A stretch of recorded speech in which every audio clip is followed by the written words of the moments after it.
What's up everybody, Melvin here from headphone.ph and welcome to another video review. Today we have the Grado RS1i open back dynamic driver headphone. Let's go check it out.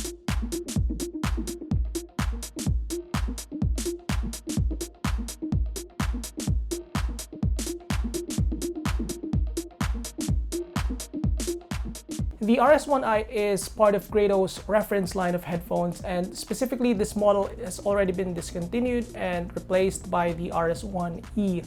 So the headphone, when it was available, retails for $695, which, if my conversion is correct, is around 26,000 pesos, which is not cheap by any means. Like most Grados, this one is an on-ear open back variant and has a single variant. So the RS1i now has a slightly different type of wood and color, but this one is made from, the cups is made from mahogany, and it's got this really like vintage Grado look, which I quite like. This headphone is packaged in Grado's famous pizza box, which is a very cheap cardboard box that has some padding inside that you can use to store the headphone. It doesn't come with a lot of accessories. It only has the 1/4 inch to 3.5 millimeter extension cable, because the headphone is quite efficient and can be used with portable devices.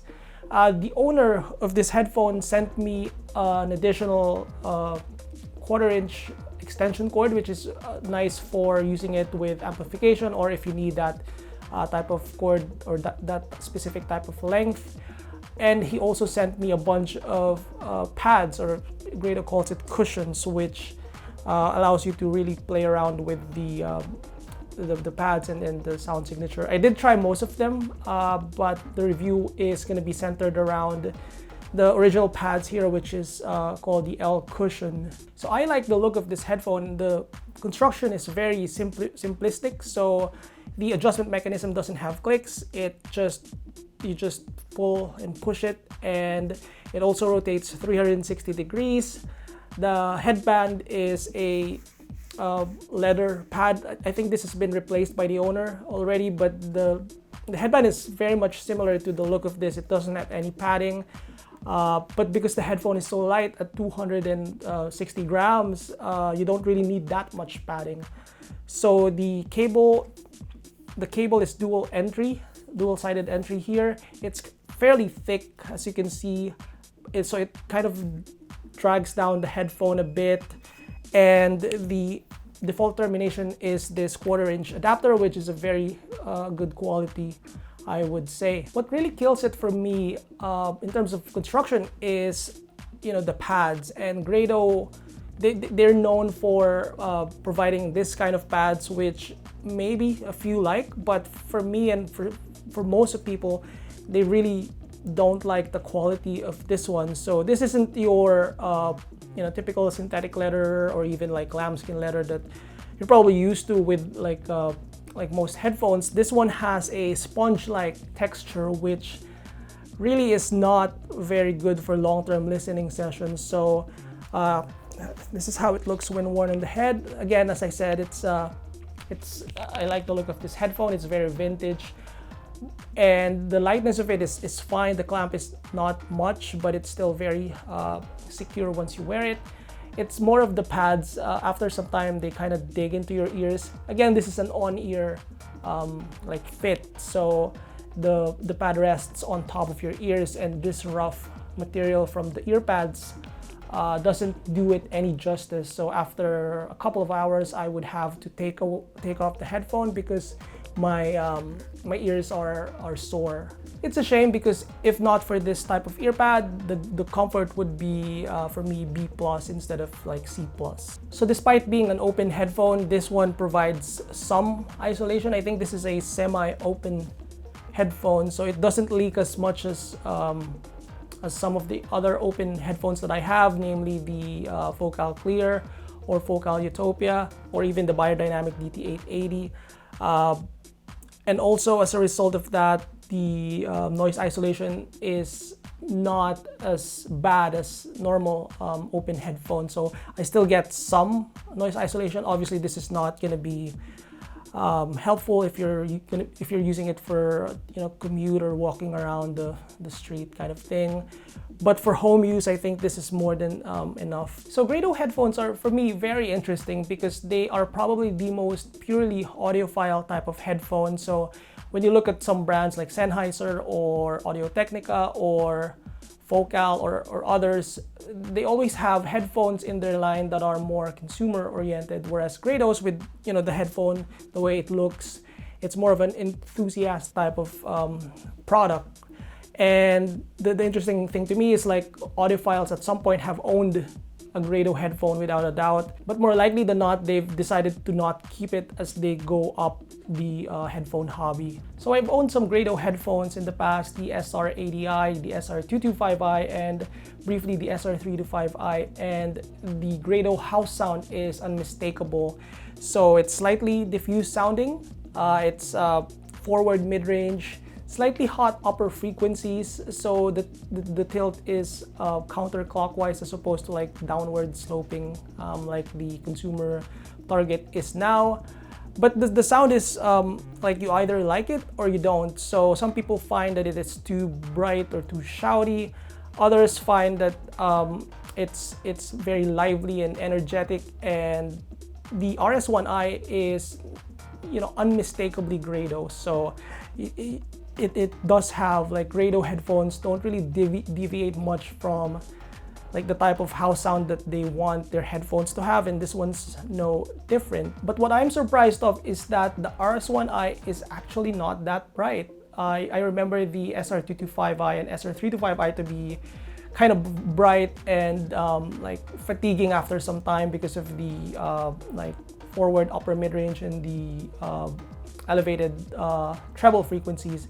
But this one actually isn't, and if anything, I would call this more warm than it is bright. So in a typical Grado sense, the bass extension of this one is not very good, so it rolls off pretty early, and it also has a strong mid or upper bass elevation. So there is some like slight bloom or looseness to this one if you can spot it.